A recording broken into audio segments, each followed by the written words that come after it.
प्यारे विद्यार्थियों, देश के नौजवान साथियों, मैं आर के सैनी स्वागत करता हूं आपके अपने YouTube चैनल आर के एजुकेशन फर्स्ट पर। दोस्तों, अपन ने कल भी एक 12th क्लास की वीडियो बनाई थी और उस वीडियो के अंदर अपन ने संपूर्ण जो सिलेबस है और प्रैक्टिकल है उन दोनों के बारे में बताया था।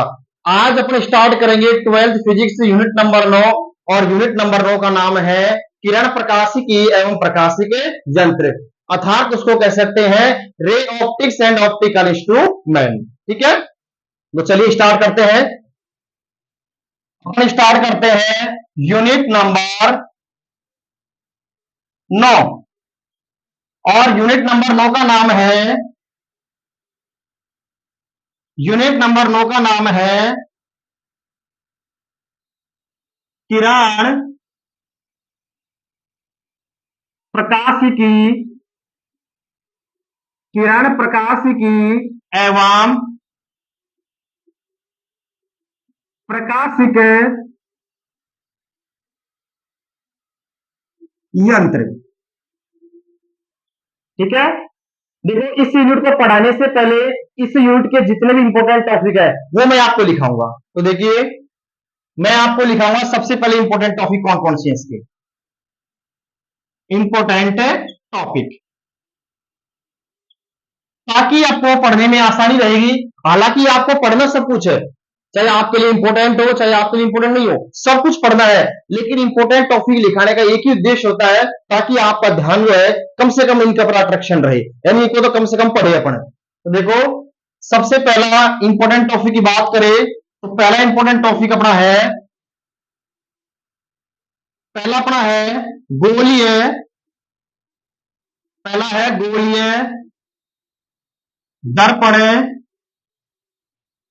गोलीय दर्पण की वक्रता त्रिज्या आर व फोकस दूरी एफ में संबंध। ठीक है, पहला है गोलीय दर्पण की वक्रता त्रिज्या आर व फोकस दूरी एफ में संबंध। दूसरा इंपॉर्टेंट टॉपिक है कांच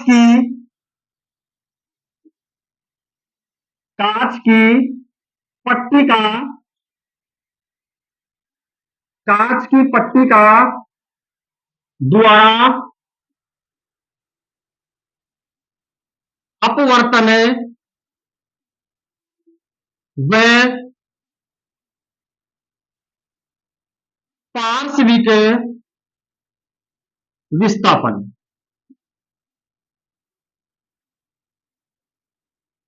ठीक है, तीसरा इंपॉर्टेंट टॉपिक अपना है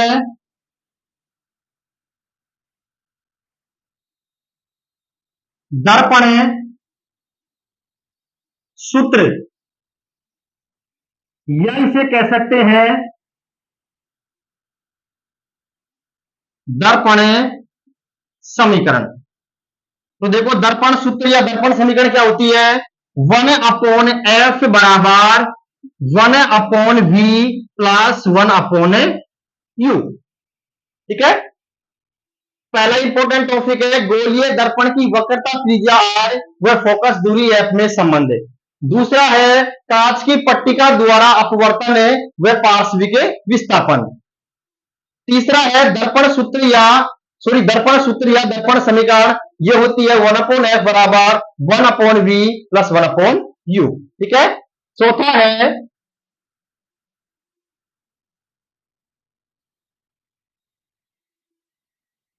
गोलीय दर्पण का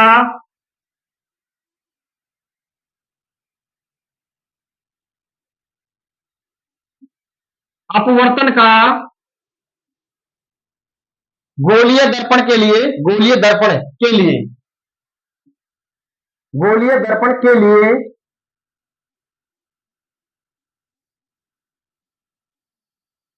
अपवर्तन का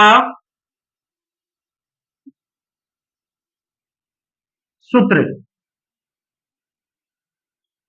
और गोलीय दर्पण के लिए अपवर्तन का सूत्र होता है N2/V माइनस N1/U बराबर होता है N2 माइनस N1/R। ठीक है, उतारो पहले सबको। ये हुए 4 इंपॉर्टेंट टॉपिक। पहले आप इन सबको उतार लीजिए, उसके बाद में आई कराऊंगा मैं। उतारो इन सबको।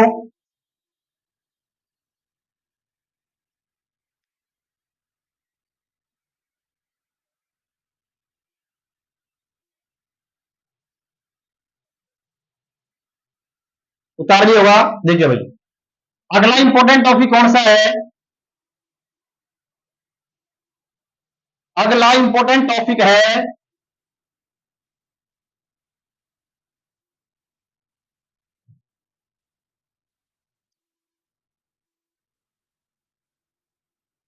देखो, अगला है लेंस सूत्र। ठीक है, कौन सा है? लेंस सूत्र। और लेंस सूत्र क्या होता है? 1/F बराबर 1/V माइनस का 1/U। देखो भाई, जो दर्पण सूत्र होता है उसके अंदर चिन्ह आता है प्लस का, और जो लेंस सूत्र होता है उसके अंदर आता है चिन्ह माइनस का। ठीक है, अगला देखो कौन सा है? 4 है ना, ये हो गया 5 और ये हो गया 6।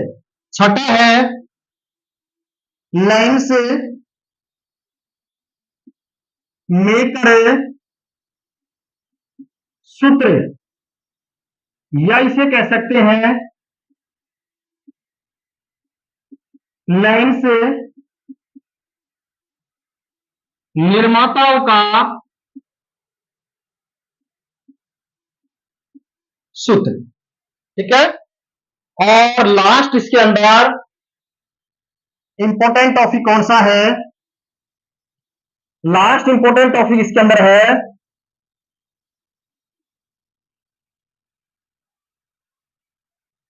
लास्ट इसके अंदर है प्रिज्म।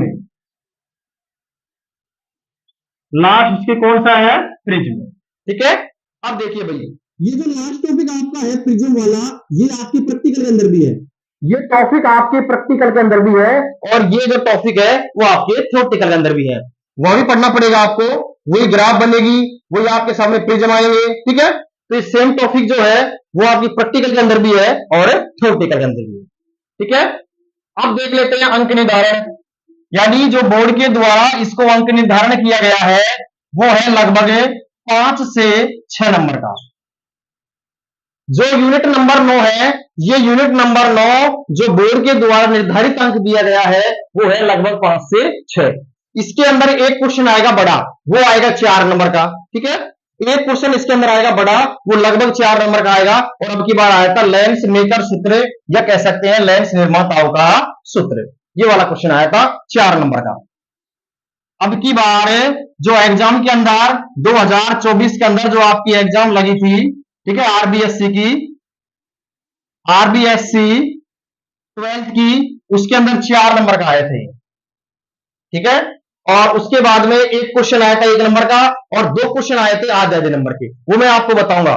कहने का मतलब साथ में आपको टॉपिक कराते चलूंगा, और मैं आपको यही बताते चलूंगा कि ये जो टॉपिक है ये कौन कौन सी सन के अंदर आया था। कहने का मतलब की बार देखो 2024 के अंदर लेंस मेकर सूत्र या लेंस निर्माता का सूत्र आया था। ठीक है, एजिट जैसा कैसा आया था। इसलिए जो भी मैं आपको क्वेश्चन करवाऊंगा, चाहे वो थ्योरेटिकल हो, चाहे वो आपका न्यूमेरिकल्स हो, चाहे वो आपका 1 नंबर का हो, चाहे वो आपका आधा नंबर का हो, और चाहे ऑप्शन वाला हो, कैसा भी हो, जो एग्जाम के अंदर आए हुए क्वेश्चन है, आज से 5-7 साल के जितने भी क्वेश्चन आए हुए हैं, मैं आपको बताऊंगा कि ये क्वेश्चन फलानी सर के अंदर आया था। ठीक है, अब देखिए भाई, उतार लो एक बार इनको। ये आपके लगभग 7 इंपोर्टेंट टॉपिक है। एक टॉपिक हो रहा है आपका, उसको उतार लो। हालांकि पहले करना चाहिए था मेरे को वो, और वो आपका है पूर्ण आंतरिक परावर्तन। पूर्ण आंतरिक परावर्तन। एक टॉपिक और था पूर्ण आंतरिक परावर्तन। वैसे टॉपिक तो और भी है, रेखीय आवर्धन भी है, ठीक है। टॉपिक तो और भी है, लेकिन जो बड़े टॉपिक है वो मैंने आपको करवा दिया था। और ये टॉपिक कई बार एग्जाम के अंदर पूछ लेता है कि पूर्ण आंतरिक परावर्तन क्या होता है, अर्थात टोटल इंटरनल रिफ्लेक्शन क्या होता है। कई बार इसकी परिभाषा पूछ लेता है, कई बार इसके एग्जाम्पल भी पूछ लेता है, इसलिए ये टॉपिक वैसे इंपॉर्टेंट है। एक है रेखीय आवर्धन, वो भी इंपॉर्टेंट टॉपिक है, ठीक है। तो देखिए, उतार लो एक बार इसको।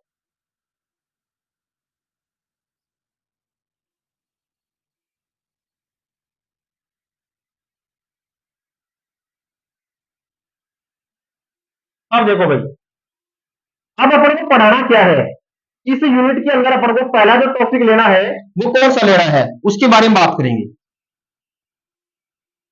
ये तो मैंने आपको बताया यूनिट 9 के अंदर जो इंपॉर्टेंट टॉपिक आपके बन रहे थे उसके बारे में मैंने बताया। उसके बाद में मैंने आपको बताया कि जो अंक निर्धारण किया गया है वो कितने नंबर का किया गया है, वो मैंने आपको बताया, ठीक है। अब अपन बात करेंगे जो यूनिट नंबर जो 9 है, इस यूनिट नंबर 9 के अंदर आखिर को पढ़ना क्या है। तो इसके अंदर सबसे पहला टॉपिक जो है वो लेंगे अपन प्रकाश। क्या लेंगे? प्रकाश। टॉपिक का नाम भी प्रकाश है और सबसे पहले अपन पढ़ाएंगे प्रकाश। आखिर प्रकाश क्या होता है, देखो इसको। तो सबसे पहले अपन टॉपिक ले रहे हैं प्रकाश। प्रकाश जिसको बोलते हैं लाइट।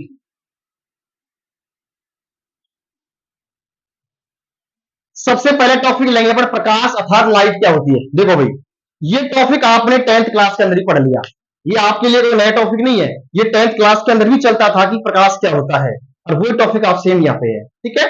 तो देखो प्रकाश क्या होता है, आपने पढ़ा होगा कि प्रकाश एक प्रकार की क्या होती है, ऊर्जा होती है। प्रकाश एक प्रकार की ऊर्जा होती है। प्रकाश एक सरल रेखा में गमन करता है। प्रकाश को किसी माध्यम की आवश्यकता नहीं होती है, अर्थात प्रकाश का जो निर्वात में वेग होता है वो 3 × 10⁸ मीटर पर सेकंड होता है, ठीक है। फिर एक टॉपिक आपने पढ़ा होगा कि प्रकाश की द्वैत प्रकृति होती है। प्रकाश की कितनी होती है? द्वैत प्रकृति होती है। द्वैत प्रकृति का मतलब होती है, पहली होती है तरंगीय और दूसरी होती है कणीय, ठीक है। और इसका लास्ट का है कि जो प्रकाश है उसकी तरंग दैर्घ्य 3800 एंगस्ट्रॉन से लेकर के 7800 एंगस्ट्रॉन के मध्य होती है। और वैसे आप जानते हो कि प्रकाश का दैनिक जीवन में क्या क्या उपयोग होता है। अरे प्रकाश का जो प्राकृतिक स्रोत होते हैं वो कौन कौन से होते हैं, कृत्रिम स्रोत होते हैं वो कौन कौन से होते हैं, ये दैनिक जीवन में काम आने वाली चीज है, ठीक है। तो सबसे पहले लिखते हैं अपन, देखो सबसे पहले अपन लिखेंगे प्रकाश। प्रकाश एक प्रकार की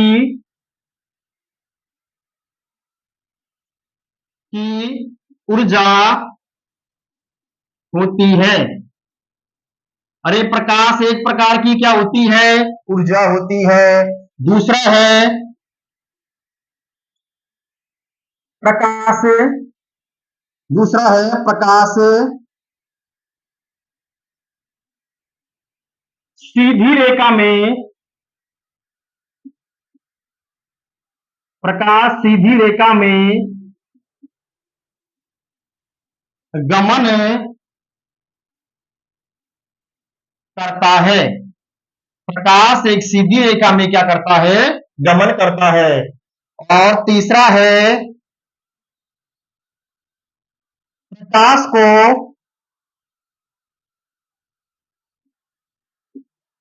माध्यम की, प्रकाश को माध्यम की आवश्यकता, प्रकाश को माध्यम की आवश्यकता नहीं होती है, नहीं होती है, ठीक है। अगला है प्रकाश का, प्रकाश का निर्वात में वेग, प्रकाश का निर्वात में वेग 3 × 10⁸ मीटर पर सेकंड होता है।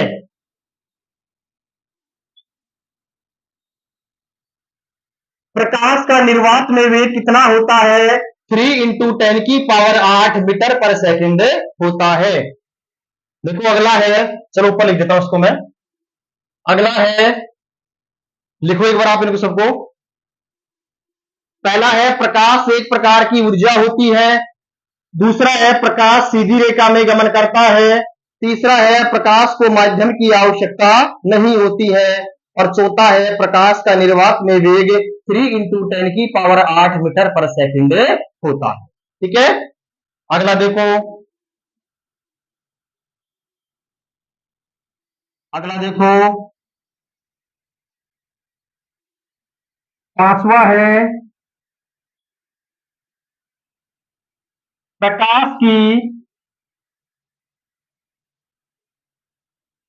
प्रकाश की द्वैत, प्रकाश की द्वैत प्रकृति होती है। प्रकाश की द्वैत प्रकृति होती है। बताओ द्वैत प्रकृति कौन सी है? पहली तो होती है तरंगीय,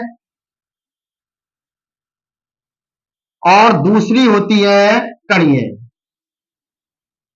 पहली होती है तरंगीय और दूसरी होती है कणीय। अगला देखो,